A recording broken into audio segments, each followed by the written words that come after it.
On the night of October 31st, Victoria Tendall arrived at a quiet suburban home just before sunset. She was 17, confident, curious, and a little too in love with things that made most people uneasy. Her friends called her a Halloween lifer, the kind of girl who'd choose a ghost story over a party, a true crime podcast over pop radio. That night, she was babysitting for the Harpers, a young couple who'd taken their toddler out trunk-or-treating earlier in the day. She walked up to the front door and was greeted by it swinging open to Mr. Harper saying, "Thank you so much for coming on short notice." "No problem at all," said Victoria as she was led in the home. "Dylan already had dinner, bedtime's at 8, and we left our numbers on the fridge, also the number from our favorite pizza place. You got to try it." Victoria laughed. "Thanks, will do. Now y'all go have fun." The Harpers said their goodbyes and left for the first date night they had in months. As Victoria settled in, it was all perfectly normal, perfectly ordinary. Victoria didn't mind, really. She needed the extra cash for her first car. But as the last traces of daylight slipped beyond the cul-de-sac and the porch lights began to flicker on, she couldn't help feeling that familiar Halloween hush, the way the air itself seemed to hold its breath. For the first few hours, everything unfolded easily. She played with Dylan, handed out candy to the steady stream of children in costumes, and even took a few photos of the neighborhood decorations to send to her friends. The house was calm, almost too calm, modern, tastefully decorated, and filled with the faint scent of pumpkin spice candles the Harpers had left burning. When the street outside finally emptied, the candy bowl sat half full, and the toddler was asleep upstairs. The digital clock on the stove blinked 9:57 p.m. Victoria settled onto the couch, scrolling through her phone, Reddit mostly, paranormal boards, creepy threads, the kind of digital campfires where strangers whispered about the unexplainable. That's when she found it, a post titled "The Knockback Ritual." "Do not try this." It wasn't long, a few paragraphs written in the uneven tone of someone who half believed what they were typing.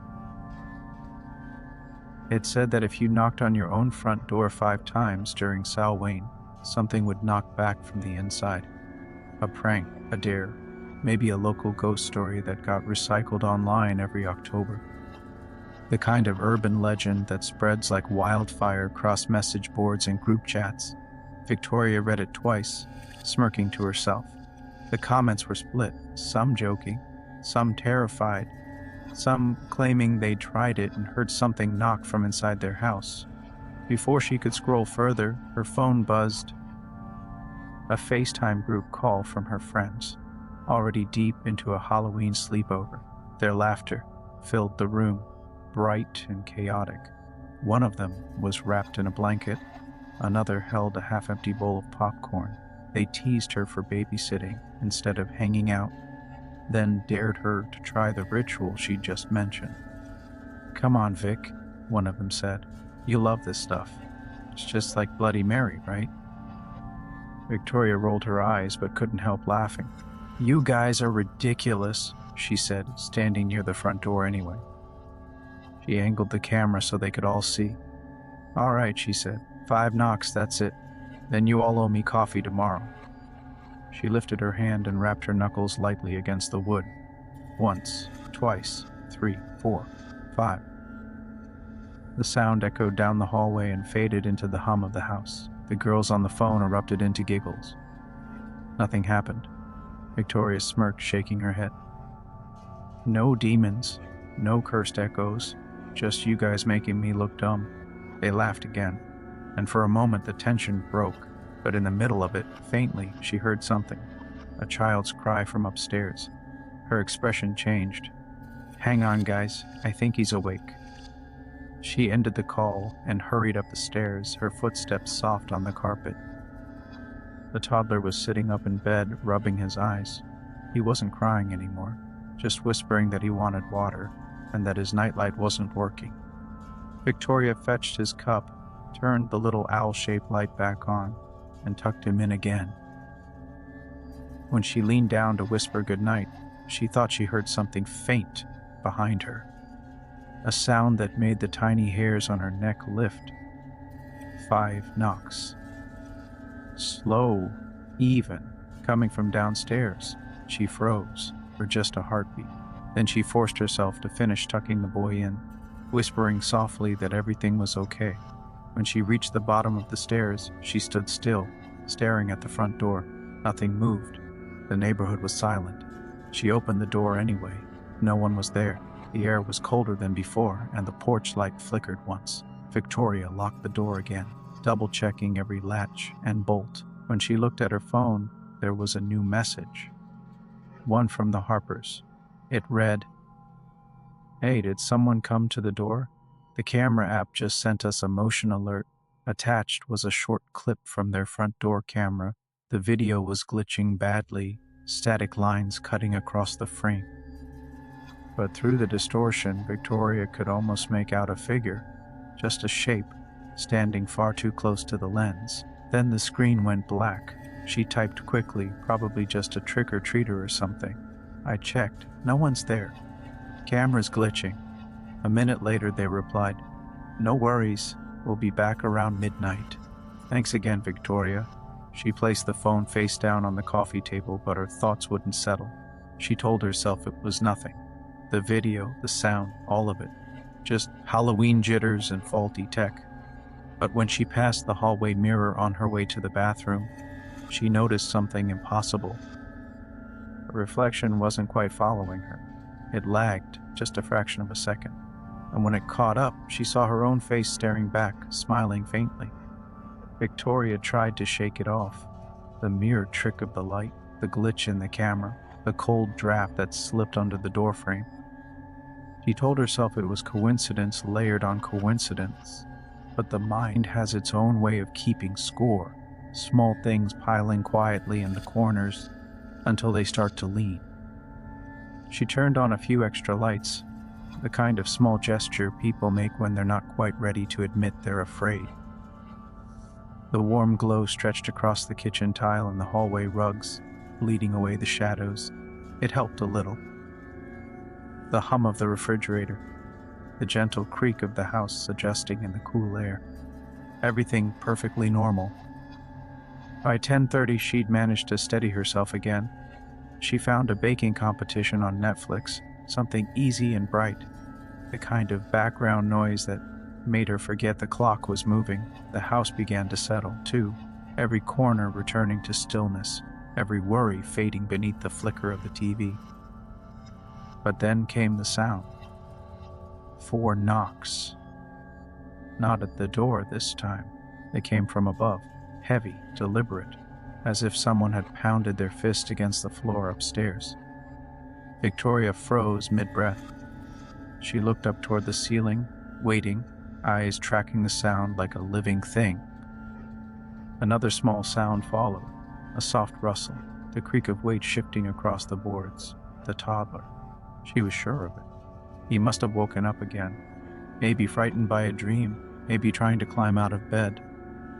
The logical answer was always the easiest to reach for. Victoria took a long breath and started up the stairs. Each step complained softly under her weight.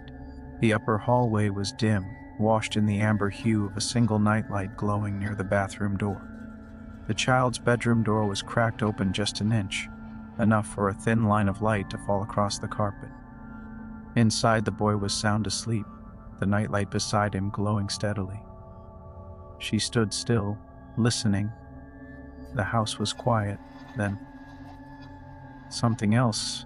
A flicker at the end of the hall, near the framed family photos that lined the wall. The light seemed to warp just slightly, a movement that didn't belong to her reflection or the nightlight's cast. It shifted quick and low, like a shadow bending around a corner before she could catch its shape. Her pulse kicked. She turned her head just in time to see it. A silhouette stretched and impossible, darting along the wall itself, crawling in a direction that made no sense. Downward, toward the stairs, she stumbled after it, half out of instinct, half out of disbelief. The sound of her heartbeat filled her ears, the air colder as she descended. By the time she reached the living room again, there was nothing. The space was still, untouched, the TV's glow flickering faintly on the empty couch. Victoria stood there, hands shaking, and pressed her palms flat against her face. "Get it together," she thought. "You're scaring yourself. It's just your imagination." She went into the kitchen and turned on the faucet, splashing cold water against her cheeks. Droplets ran down her wrists, stinging with the chill. The reflection in the window above the sink stared back at her. A faint outline of her own face layered over the darkness outside. For a brief moment, the reflection seemed off again, the faintest curve of a smile tugging at the wrong time. When she blinked, it was gone. The phone on the counter buzzed once, a vibration against the wood that made her flinch. No new messages, no missed calls, just a quiet notification clearing itself as if something unseen had brushed against it. She tried texting her friends again. Weird stuff happening now. Maybe I actually jinxed it, lol. She waited, but the message never marked as read. The clock above the oven ticked forward, 10:55 p.m., the second interval. 3 knocks. This time they came from below. The floor trembled faintly beneath her feet. A hollow, distant echo, as if something deep in the basement had struck upward. Victoria's throat tightened. Every instinct told her to stay put, to wait, to ignore it. But curiosity has teeth, and she'd always been the kind of girl to look where others turned away. The basement door was beside the kitchen pantry, plain and white with a small brass handle. She opened it slowly. The light switch clicked on, flooding the stairs below with a pale yellow glow. The basement wasn't finished. Not really. It was neat concrete floor swept clean, storage boxes stacked along the far wall, the hum of the water heater, the stillness that basements always carry, that feeling of being beneath the world. "Hello?" she called softly, though even she wasn't sure why. The word sounded small and swallowed. She stepped down a few stairs, enough for the air to feel different, thicker, colder. Nothing moved. No sign of anyone.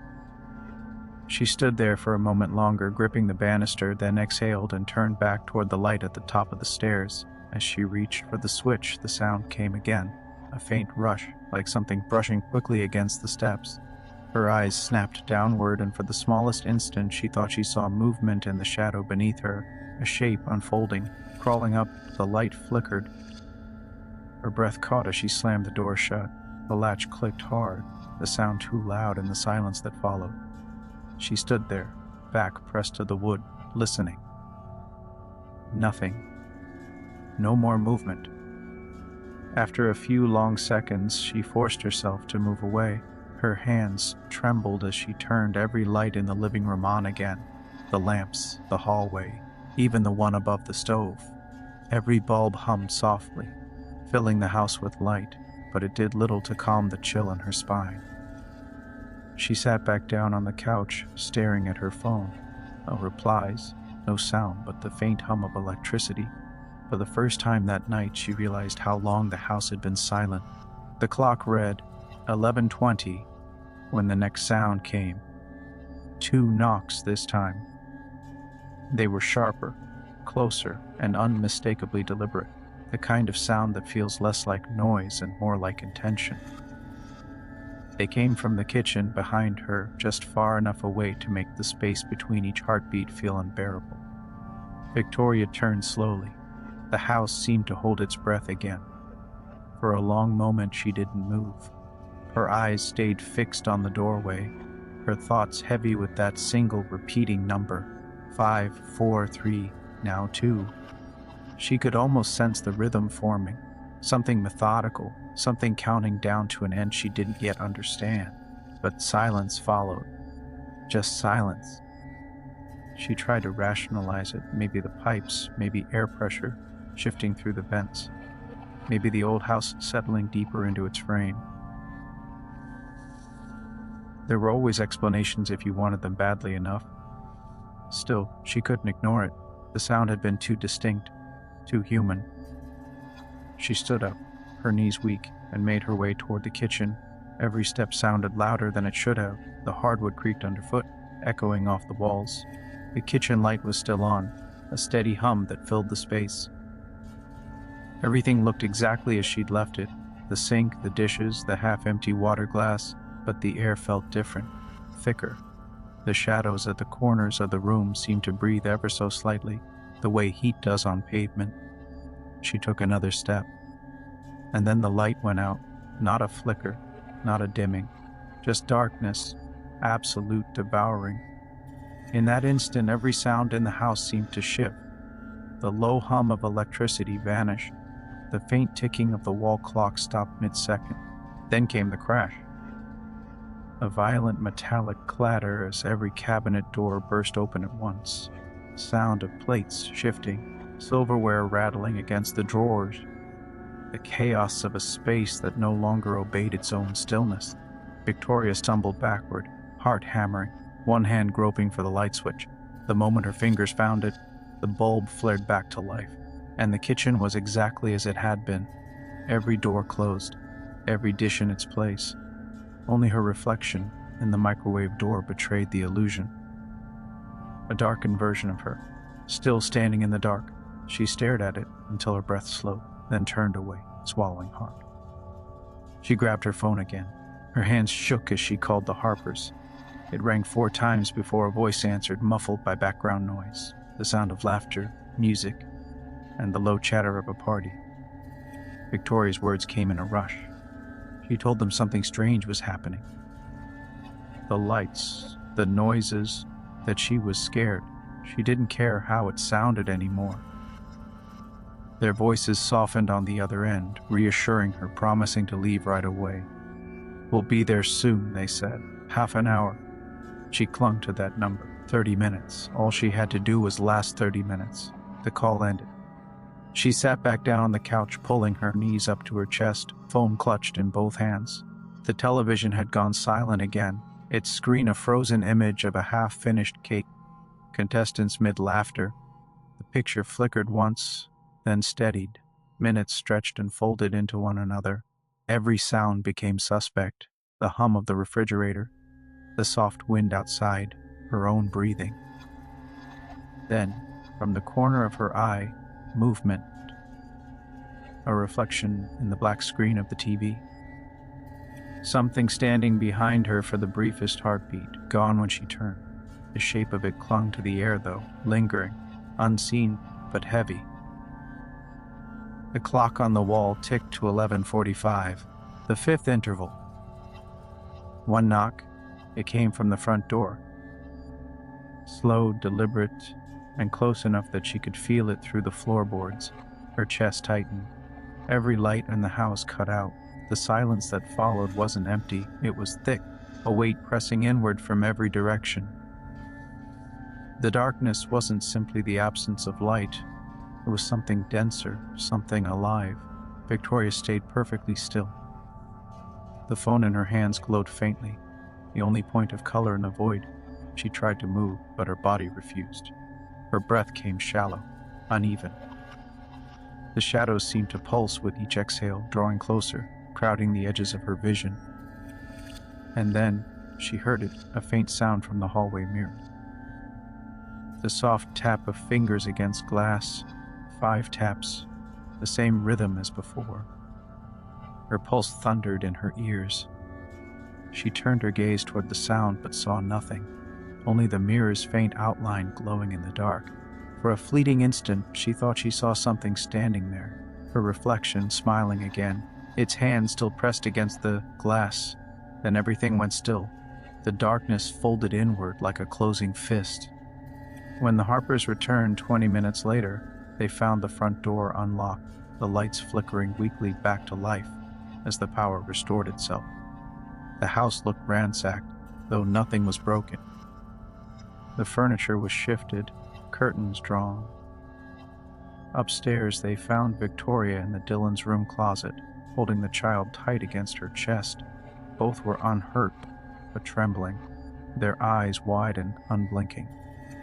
Victoria wouldn't speak at first, only stared past them, lips moving soundlessly. Eventually, a whisper, over and over. "Don't knock. Don't knock." No one could explain what had happened in that house, or why the security camera footage cut out before returning to static, but in the weeks that followed, a story began to spread online. They said it started as a Halloween dare, a ritual that played itself out like a countdown, each knock drawing something closer, something patient, something old. And if you ever find yourself tempted to try it, 5 knocks, 5 chances. Just remember what happened to Victoria Tendall, and pray you never hear the knockback. Hey guys, Sleep Scared here. Just wanted to wish everyone a happy and safe Halloween and a happy Samhain. I hope you guys enjoyed the video, and I'll see you guys in the next one. Just remember to sleep tight and sleep scared.